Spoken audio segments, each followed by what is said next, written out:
Just because a person has a position of authority means they know best. Conversely, just because you are up under someone of authority means you don't know best. The purpose of the Un-Convoluted Hierarchy Podcast is to help you better understand your work environment as I break down my own experiences as mid-level management of road construction.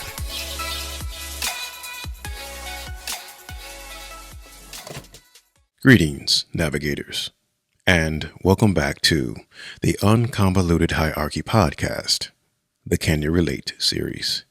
I am your host, Kenny Rogers. Come on, man. Sit the fuck down. In the Word Up segment of the show, we introduce a new word, or a word hardly used in everyday speech. Word up. Yin, yang, being or comprising opposite and especially complementary elements.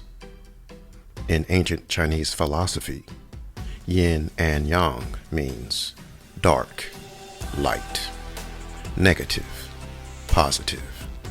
It is the concept of dualism, describing how obvious opposites or contrary focus may actually be complementary, interconnected, and interdependent in the natural world. Wow, I get it. It's kind of like me and my wife. We're like oil and water. Yeah, something like that. Honey, you're yin, I'm yang. You're oil, I'm water. Whatever, you're still a jerk. Hey, that's not how it works. Don't forget to order your copy of the Un-Convoluted Hierarchy Workbook to help you navigate your work environment. The link is in the bio. Giving someone authority is like giving someone a license to kill. Not always a physical death, but people with even superficial power can kill the soul of a man. Sadly, this is nothing new and happens all the time. Just because a person has a position of authority means they know best. Conversely, just because you are up under someone of authority means you don't know best. This applies to every level of leadership, government, folks in uniforms, and those who carry badges of sorts. Have you ever had to deal with someone you've known a long time that was put in a position of authority? Have you ever had to stomach their immediate ego inflation? Pretty repugnant, right? Some people so rapidly forget who they really are and where they just came from. In their minds, it's like they've never been who you know them to be. Who do you think you are? Like clockwork, these types dust off antiquated authoritative techniques, straight away becoming exactly what they hated. They forget how their superiors treated them. They forget how it felt to carry out moronic tasks just because authority said so. Of course, this behavior is because of intimidation, and they end up acting like animals. I definitely don't want to blanket these statements over good people with authority. They definitely have their own cross to bear. The wise, working amongst the majority who just have authority, will be the ones viewed as weak and nonsensical. I'll get into the differences some other time. Directly or through the medium of media, we all have witnessed the animal nature of the immature with authority.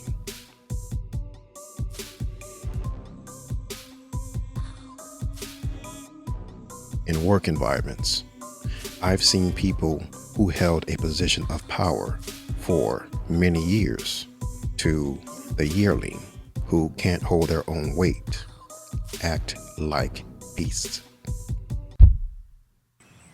In the African jungle, an unsuspecting lion strolls into another lion's den. The king of the territory makes eye contact with the invader. He postures. The king of the house pulse quickens as he begins to pant deeply. What are you doing here? The invader stops in his track as his heartbeat and breathing mimics the territorial beast, but for a different reason. The king is in position and possession of his turf. The king recognizes the drifter is also a king, out of position. He thinks, this stranger wants to take my position. He wants to take what belongs to me. I must kill him. The intruder's muscles tightens for the attack that is sure to ensue. With a guttural moan, he whispers to himself, he thinks I'm going to take his position. He is going to try and kill me. Being the wiser and wanting to avoid conflict, the intruder changes his tone in remembrance. Dumba, it's me, Safari. Remember? We used to hunt antelope together. This reminder infuriates Dumba, the king. He indeed remembers Safari as the far superior hunter. The memory is far too much to bear. Dumba's jealousy and intimidation sends him on the attack. He sprints towards Safari, full throttle, with intentions of destroying his old mate. I will finally destroy you, Safari. Using animal instinct, Safari postures, refusing to be bullied.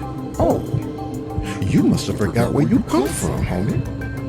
I'm a beast just like you. The only behavioral difference for humans is we don't have to act like beasts. But so it goes. Immature people with half a bucket of authority act like animals. And nice folks who are tired of constant aggressive abuse turn into monsters with an explosive level of violence greater than 10 honey badgers. I've been the latter. Believe me, it ain't sweet. In the words of Tupac, I ain't no killer, but don't push me.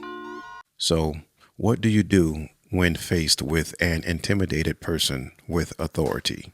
How do you behave when put in a position of power? Yin, yang. Yin, chaos, dark, the unknown, decadent, nihilism. The egoist who uses techniques of fear and intimidation to get others to submit to their authority. Yang, order, light, the known, authoritarianism, fascism. The good guy in authority, or not, who relies on morals and niceties just to get trampled over by brutish bullies who may not even have power. One extreme or the other still results in chaos. The balance reminds me of a famous quote, but with a perspective twist. The two shall become one flesh. Both extremes of passive and aggressive resides in all of us. This ego or that ego. It is all ego. It just depends on which one you use to an extreme. You can think of it as an alter ego, And what do we associate an alter ego with? Darkness, evil, demonic. When it's not used to the extreme, this is not a bad thing. Believe it or not, like it or not, we are all light and darkness, holy and evil.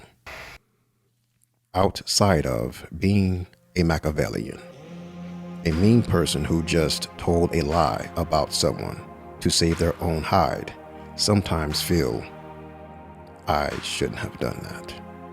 Just the same, an extensively nice person who was just taken advantage of by, let's say, lending $1,000 to a liar, ultimately feels, I shouldn't have done that. For one extreme and the other, it is very uncomfortable to stand in the middle. Mr. Yin extreme thinks, I'm not going to let people take advantage of me. I'm no pushover. Notwithstanding, Mr. Yin extreme is the one benefiting from pushing people over. Mr. Yang extreme thinks his cousin Yin is a delusional, dark, evil person that must be friends with the devil. Being anything like Yin makes Yang want to vomit. This is how people really think, but neither of the extremes get anything done of significance and satisfaction. We are already both, so we may as well be both. All in one dualism. Another eloquent description and directive of being all that you are is actually found in the Bible. I am sending you out as sheep among wolves. So be as rude as a snake and harmless as a dove. Navigators, becoming balanced with your light and dark side keeps you far away from being the bully or the pushover.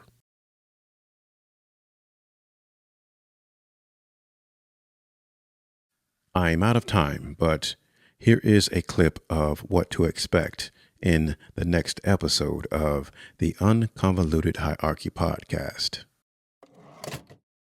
The law of gravity has been broken successfully many times, as well as the law for humans to breathe air where air does not exist. Again, different environments, different laws. But more often than can be calculated, law won the battle to be broken. Don't forget to order your copy of the Un-Convoluted Hierarchy Workbook to help you navigate your work environment. The link is in the bio. It's easier to keep up with new episodes when you click the follow button and turn on notifications. Remember, my fellow navigators, circumstances don't change. You do. See you next time.